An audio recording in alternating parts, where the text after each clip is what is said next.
Ayan, good morning mga kaawan, no? So, hasa ulit tayo, no? So, darating ating customer ulit ngayon. May customer ulit tayo. So, patanggal ng hams, no? So, pagkatapos tanggalin ng hams is papalitan po niya ng bilog. So, kailangan natin tulisin ito, no? Kasi pagkatanggal ng hams is madali lang naman din po, no? Hindi na kailangan operahin. Kung saan po tinusok o saan po sinimulan ng paglagay doon papunta yung arms niya is doon natin tatatakusin, no, ng ganito.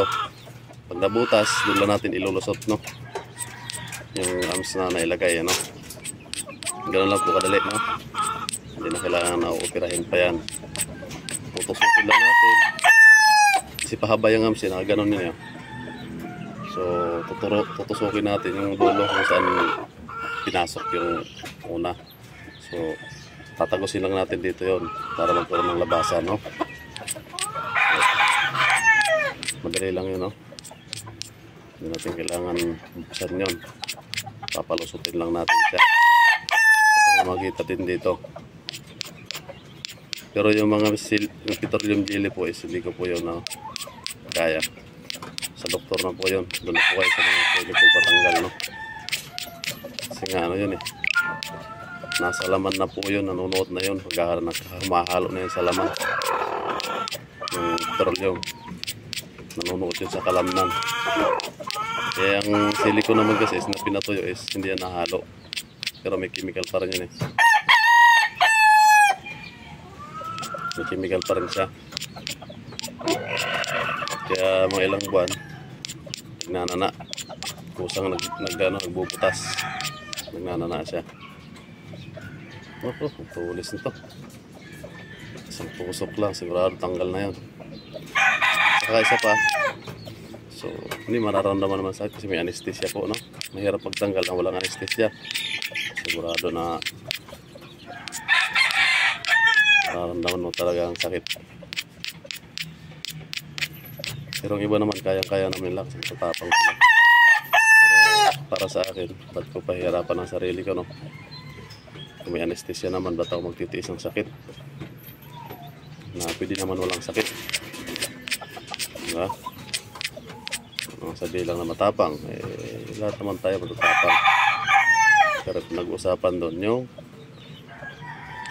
naging na wala akong maramdamang sakit, no.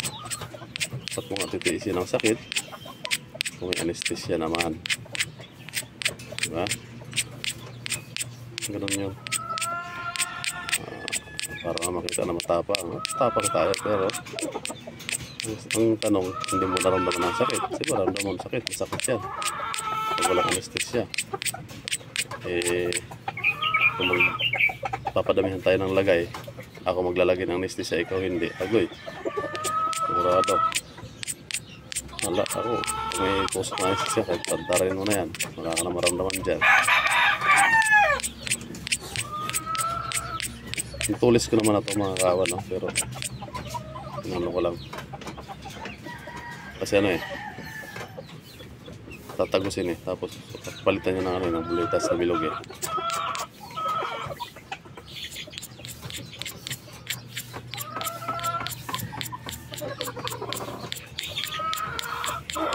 Ayan, tulis na yan. Ayan, so yan, let's go. Hintayin na lang natin siya, so, nasa MRT na siya.